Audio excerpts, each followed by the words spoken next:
Before beginning the story, I'd like to say a big thank you for visiting my new channel. I'm going to be uploading alternate history-related stories every single day. If that sounds good, be sure to leave a like and don't forget to subscribe. It means a whole lot when just getting started. I hope you enjoy the story. I've been seeing the dates my whole life, and I want to be clear about something before anything else. It was never the dramatic thing you might imagine. No visions, no voices, no sense of cosmic weight. Just numbers above people's heads, the way a store has its name on a sign above the door. You stop noticing signs after a while. They're just part of the landscape. My name is Brandon Keel.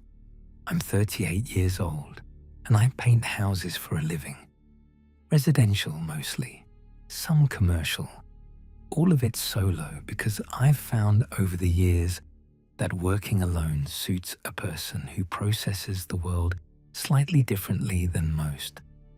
I'm good at the work, and I like the silence of it, and I've built a life around a routine that doesn't ask too much of me in the way of crowded spaces or prolonged contact with large numbers of people. That last part is practical rather than antisocial. A lot of dates in a confined space gets noisy in a way that's hard to explain. It's not sound exactly, more like visual clutter. A bus is almost unusable for me. A grocery store on a Saturday requires a specific kind of mental effort. I manage. I've always managed. But I prefer a quiet job site and a short errand list and a neighborhood where I know most of the dates already and they're all comfortably far out. I'd never seen my own date. That wasn't an oversight. The ability doesn't work on yourself in the direct sense. I'd checked mirrors before out of curiosity years ago and seen nothing above my own reflection and concluded that was simply a limitation of the thing, the same way an eye can't see itself without assistance. Then one afternoon in late October, I was cleaning up at a job site, a big Victorian on Calais Street that I'd been working on for 2 weeks, and I caught myself in the bathroom mirror at the wrong angle. I say wrong angle because it was a 3-panel mirror, the kind with hinged sides, and 2 of the panels were angled toward each other in a way that produced a reflection of a reflection, a copy of me rather than me, directly. There was a date above the copy's head. I stood there with a paint-flecked rag in my hand and looked at it for a long time. It was 3 weeks out, give or take a day, depending on how you read the numbers, which sometimes blur at the edges in a way that allows for small margins. I want to tell you, I was afraid. Mostly, I was just interested. 3 weeks is 3 weeks. I'd seen plenty of people walking around with dates closer than that. I'd seen a man at a crosswalk once with a date that was the following morning, and I'd watched him wait for the light with his coffee and his earbuds and his complete ignorance of what the day held. And I'd thought about that for a long time afterward. 3 weeks felt almost generous by comparison. I finished cleaning up and drove home and made dinner and went to bed. In the morning, I set up the bathroom mirror the same way and checked. The date had moved further out by almost 2 months. I stood there for a considerably longer time than the night before. In 38 years of seeing dates, I had never once seen one move. They were fixed, absolute. Occasionally, I'd see someone and their date would be very close, and then I'd run into them again a year later and their date would be the same one, meaning the original hadn't happened the way I'd expected, meaning I'd misread it. But I'd never seen one actively change between one day and the next. I checked again the following morning. It had moved back, closer than the original date, about 10 days out. That was when I stopped being merely interested. I set up the mirror every morning after that. The date moved every single time, forward by weeks, back by days, forward again by months, back to something uncomfortably close, never settling, never staying where it landed. It had the quality of something being adjusted by someone who was working out a calculation, running a number up and down a scale, looking for a specific value.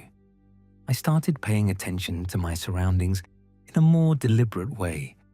Not paranoid, exactly, just attentive. When you've spent your whole life noticing things above people's heads, you get reasonably good at noticing things in general. I first saw the woman I came to think of as Clea about a week into this. She was sitting on the front steps of the house next to my job site on Calais Street, which I had extended because the homeowner had added a back porch to the project. She was maybe 40, or had the kind of face that's hard to place in a decade, with dark hair and the relaxed posture of someone who is very comfortable in whatever space they occupy. She was looking at her phone. I noticed her the way I notice everyone. And then I noticed what wasn't there. No date. Not a faint one, not a distant one, not an unreadable one. Just nothing. The space above her head where a date should be was simply empty in a way that felt different from absence. The way a cleared shelf feels different from a shelf that was never there. I had never seen this before. In 38 years, every person, every single one, had a date. Infants, elderly people, people I passed on the highway at speed, always a date. The system, whatever it was and wherever it came from, had never skipped anyone before. I looked away and kept working, and that afternoon she was gone from the steps. I saw her twice more that week. Once at the diner where I ate lunch, 2 tables over, reading a paperback. Once in the parking lot of the hardware store, loading something into the back of a grey car. Both times, no date. Both times, the same quality of settled ease, like someone who was exactly where they meant to be. I thought about the moving date above my own head, and I thought about her steady absence, and I started to wonder about the shape of the coincidence. There is one other date seer I've known in my life. A woman named Fen Oller, who I had met at a point in my late 20s when I'd been foolish enough to try to find others like me through some internet searching. Most of what I found was nonsense. Fen was not nonsense. She was in her 60s at the time, living in a town about 4 hours north, and we'd met twice in person and spoken on the phone periodically ever since. She'd been born with the same thing I had, and she'd had decades more time to think about it. I called her and described the woman with no date. Fen was quiet for long enough that I checked my phone to make sure the call hadn't dropped. Then she said, "How long has your own date been moving?" I hadn't told her about that yet. I asked her how she knew. She said, "Because that's how this works. That's how she works." Fen told me to come see her. Not on the phone, in person. She said some things didn't transmit well over distance, and this was one of them. I drove up on a Saturday. Fen lived in a small house at the edge of a town called Griever, with a garden that had gone to its late season brown and a porch that looked like it had been repaired several times with materials that didn't quite match. She met me at the door, and she looked older than the last time I'd seen her, but her eyes were the same, sharp and a little tired in the specific way of someone who has spent a long time seeing things other people don't. We sat at her kitchen table, and she told me about Clea. She didn't know if Clea was the woman's actual name. She said she'd been called different things in different accounts. What she was, as far as Fen had been able to determine over decades of research conducted with the methodical patience of someone with a very personal stake in the subject, was something that existed outside the system that assigned dates, not human in the functional sense, or not only, old enough that the distinction had gotten blurry. Fen said that when a date seer dies, there is a moment, a fraction of a second, at the very end, where the ability expands beyond its normal range. Every date, everywhere, all at once. A total panorama of every living person's number, every timeline converging in one simultaneous flash of complete knowledge before it goes dark forever. She said she'd heard this described by 2 date seers who'd had near-death experiences and come back, and both of them had described it independently in almost identical terms. She said Clea fed on that moment, not metaphorically.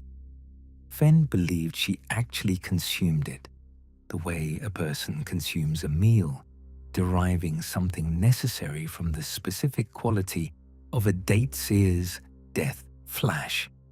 She said she thought it was the totality of it that mattered, the completeness of the knowledge, the fact that it was the one moment when the entire system was briefly visible to a single consciousness. She said Clea had been doing this for a very long time, centuries, based on what Fen had found. She kept date seers alive until they were useful, meaning until she needed them, meaning until the last one she'd taken had run out and she was hungry again. She moved the date to keep them in range, not so close that it created panic that might lead to unpredictable behavior, not so far that she lost control of the window. I asked Fen how she knew all of this. She said she'd been where I was sitting 20 years ago. She said Clea had found her, and she'd noticed the missing date, and she'd spent the intervening years figuring out what she was dealing with. I asked her how she'd gotten free. She said she hadn't entirely.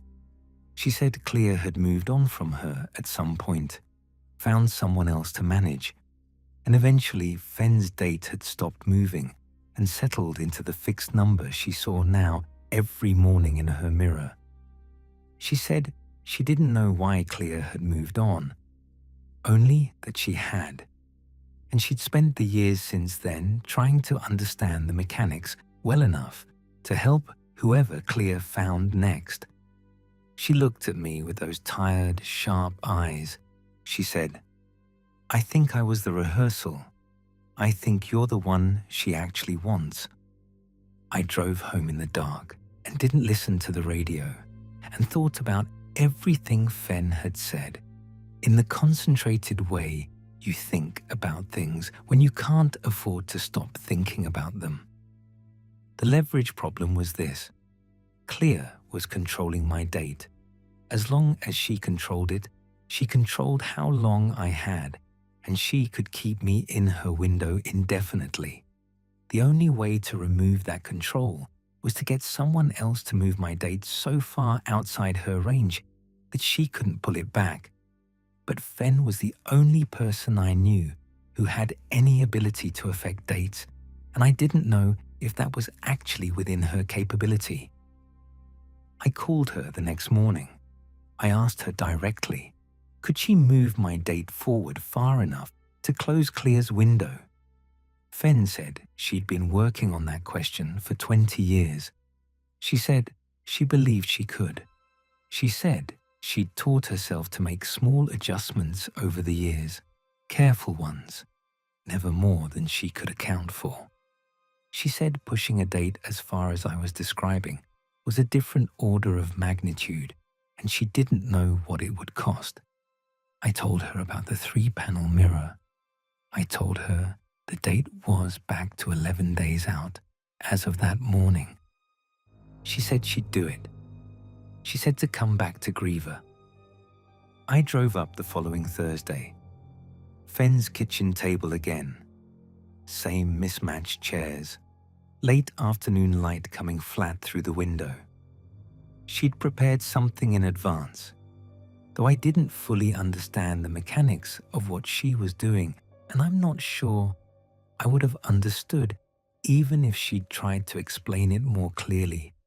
She did something with her hands and her attention, and the quality of the room changed in a way that was subtle and total at once, the same way it changes when weather is coming. I felt my own date shift. I felt it the way you feel a pressure change in your ears. Then I felt it move so far forward that I lost it entirely. The way a sound moves out of the range where you can hear it still existing, just beyond the point where it registers. Fenn sat back. She looked exhausted in a way that went past tiredness. I looked at her date.